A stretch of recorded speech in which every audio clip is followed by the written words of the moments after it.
YCP MLC Duvvada Srinivas ఇంటి వివాదం దుమారం రేపుతోంది.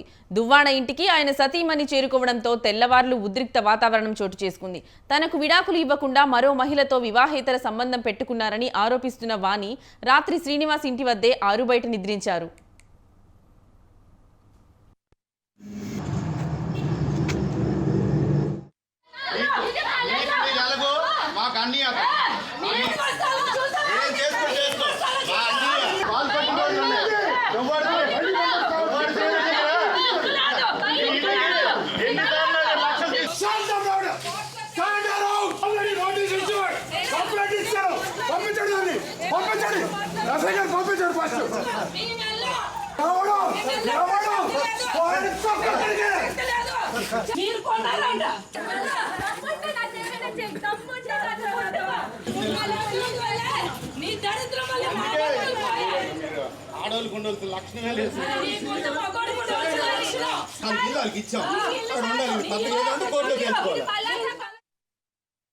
టెక్కిలీలోని కొత్త ఇంట్లో దువ్వాడ శ్రీనివాస్ ఉంటున్నారు. మొన్న రాత్రి అక్కడికి వెళ్లిన శ్రీనివాస్ ఇద్దరు కూతుర్లు హైందవి, నవీన ఆ ఇంట్లోకి వెళ్లేందుకు ప్రయత్నించగా డోర్ లాక్ చేశారు శ్రీనివాస్. దాంతో నిన్న మరోసారి బంధువులతో వెళ్లిన హైందవి అలా కూడా తన తండ్రిని కలవలేకపోయింది. దీంతో రాత్రి వాణి, హైందవి ఆ ఇంటికి వెళ్లి కట్టర్లతో డోర్ పగలగొట్టేందుకు ప్రయత్నించారు. ఆ తర్వాత అక్కడే ఇంటి బయట పడుకున్నారు. దీంతో ఉద్రిక్త వాతావరణం నెలకొంది. దీంతో పోలీసులు చేరుకుని పికెట్ నిర్వహిస్తున్నారు.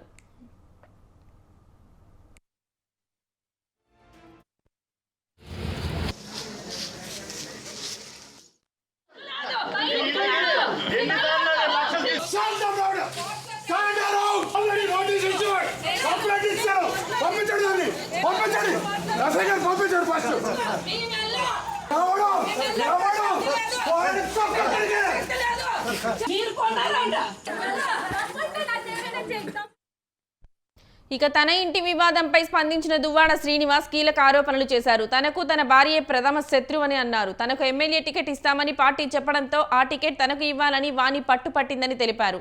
2 ఏళ్లుగా తమ మధ్య విభేదాలున్నాయని, ప్రతిరోజు ఇంట్లో గొడవలేనని చెప్పుకొచ్చారు. తన భార్యకు ఉన్న రాజకీయ కాంక్ష, ఆధిపత్య పోరే గొడవలకు కారణమని ఆరోపించారు.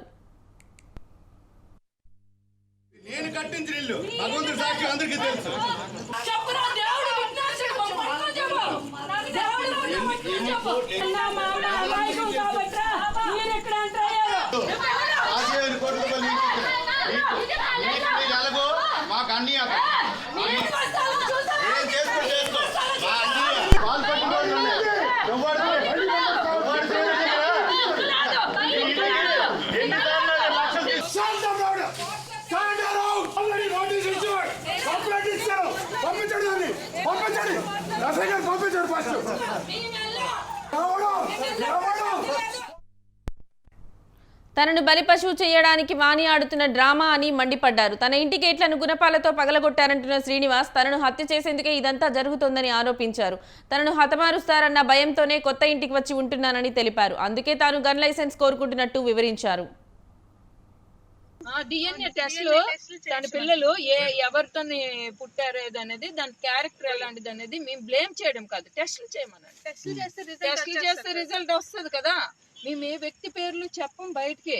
మేము ఏ వ్యక్తి పేర్లు చెప్తే వాళ్ళ ఫ్యామిలీని తప్పు పడిన వాళ్ళు మోసం.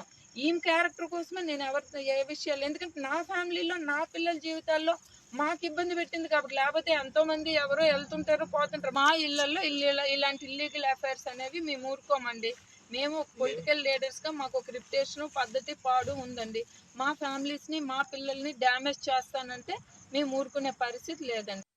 శ్రీను గారు మేమైతే పెళ్లి చేసుకోలేదు. ఎందుకంటే ఇల్లీగల్ గా పెళ్లి చేసుకోవడం అనేది చాలా తప్పు. ఎందుకంటే నాకు డైవర్స్ అవ్వలేదు, అతనికి కూడా డైవర్స్ అవ్వలేదు. సో మేము ఎక్కడ కూడా మ్యారేజ్ చేసుకోలేదు.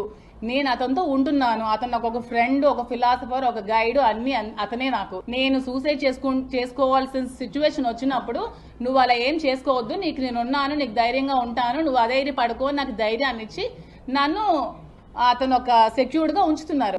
తమ తండ్రి అన్నారు కదా, ఈ 2 years లో తండ్రి ఎక్కడున్నాడో, తిన్నాడా, ఉన్నాడా, ఇల్లుందా, ఎక్కడున్నాడో, ఏ రోడ్డు మీద ఉన్నాడో ఎవరికైనా తెలుసా? అతను ఎలాంటి సిచ్యువేషన్ లో ఉండేవాడో, కొన్ని రోజులు రోడ్డు మీద ఉన్నారు. ఆ విషయం తెలుసా పిల్లలకి? చాలా స్ట్రగుల్స్ ఫేస్ చేసి ఇంటికి తాళం ఆవిడ వేసేస్తే నడి రోడ్ మీద ఉంటే మేము చూసుకోవాల్సి వచ్చింది. శ్రీను గారికి ఉన్న ఇల్లు వాణి గారికి ఇచ్చేసారు. శ్రీను గారికి ఉన్న ఫ్యాక్టరీ వాణి గారికి ఇచ్చేసారు. శ్రీను గారికి బ్యాంక్ బ్యాలెన్స్ కూడా 0. శ్రీని గారికి అంటూ ఏం ఆస్తి లేదు.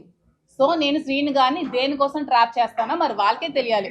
సో అతన్ని ట్రాప్ చేసి నేనేం లబ్ధి పొందాల్సిన అవసరం నాకు లేదు. నేను ఫైనాన్షియల్ గా వెల్ సెటిల్డ్.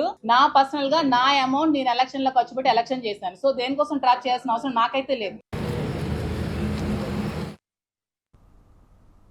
ఇదే అంశానికి సంబంధించిన మరింత సమాచారం మా ప్రతినిధి రాంబాబు అందిస్తారు. రాంబాబు, చెప్పండి. Good morning Lakshmi. ప్రస్తుతం టెక్కల్లో నెలకొన్నటువంటి దువ్వాడ శ్రీనివాస్ కుటుంబ నేపథ్యంలో జరుగుతున్నటువంటి అంతర్గత విభేదాలు రోడ్డెక్కాయని చెప్పాలి.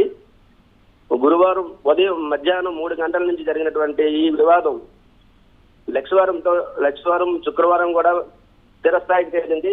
టెక్కల్లో మన దువ్వాడ శ్రీనివాస ఇంటి ముందైతే మాత్రం ఉద్రిక్త పరిస్థితి నెలకొంది. తన నమ్ముకున్నటువంటి ప్రజలతో పాటు పార్టీలో కూడా తనకున్నటువంటి బయట ప్రత్యేతలు కూడా పోయాయని చెప్పి ఆవేదన వ్యక్తం చేస్తున్నారు. మరోవైపు వేరే మహిళలతో అక్రమ సంబంధం ఉందని తన కుటుంబ సభ్యులు, అదేవిధంగా పిల్లలతో సహా అందరూ కూడా తన రోడ్డు గీర్చారని అయితే ఆయన ఆవేదన వ్యక్తం చేస్తున్నారు. వ్యక్తిత్వం లేనటువంటి కుటుంబంలో కాకుండా గౌరవ మర్యాదలు ఉన్నటువంటి కుటుంబంలో ఉన్న నన్ను తన భార్య ఉద్దేశపూర్వకంగానే వీధిలోకి లాగుతుందని ఆయన ఆరోపిస్తున్నారు. నిన్న నైట్ మాత్రం గుర్తుతెల్ల వ్యక్తులతో పాటు ఆమె అనుచరులతో పాటు తన ఇంటి ముందుకు వచ్చి దాడి చేసే ప్రయత్నం చేశారని అయితే మాత్రం ఆయన పోలీసులు తెలియజేసే పరిస్థితి నెలకొంది. అదేవిధంగా తన ఎవరైతే మహిళతో అక్రమ సంబంధం అని ఆరోపిస్తారో ఆ మహిళతో పాటు దువ్వాడ శ్రీనివాసరావు కూడా తన విలేకరులతో సమావేశాన్ని ఏర్పాటు చేసి ఉన్నటువంటి సమస్యలు మొత్తం వివరించే ప్రయత్నం చేశారు. ఈ క్రమంలో దువ్వాడ వాణి చట్టంలో కూడా విలేకరులతో మాట్లాడే ప్రయత్నం చేశారు. తను నమ్ముకున్న కార్యకర్తలు, ప్రజలు రోడ్డున పడి ఆరోపించే పరిస్థితి ఉందని, వేరే మహిళతో రాజకీయంగా అదేవిధంగా సన్నిహిత జీవితాన్ని గడుపుతున్నారని చెప్పడం ఆయన మండిపడ్డారు. చాలా రోజుల నుంచి ఓపిక పట్టామని గతంలో అప్పటి సీఎం ఎవరైతే ఉన్నారో జగన్మోహన్ రెడ్డి తన పరిస్థితిని కూడా వివరించి ఫలితం లేకపోయిందని ఆవేదన వ్యక్తం చేశారు వాణి గారు. ఎన్నికల ముందు పలాసలో కూడా ఉండే దువ్వాడ శ్రీనివాస్ ఎన్నికల సమయంలో ఇక్కడ వచ్చారని, ఎన్నికలు అయ్యాక కూడా ఆమె అదే ఇంట్లో ఉంటున్నారని కూడా వాపోయారు. తండ్రితో మాట్లాడేందుకు కూడా తన కుమార్తెలు వచ్చిన వాటిని కూడా పక్కన పెట్టారని, అసలు ఈ కారణం ఎందుకు జరుగుతుందో దువ్వాడ శ్రీనివాసరావు మాకు సమాధానం చెప్పాలనేది మాత్రం ఆమె భార్య వాణి మాత్రం ఆరోపిస్తున్నారు. ఇది ఇక్కడ ఉన్నటువంటి తాజా పరిస్థితి. Right Rambabu, thank you.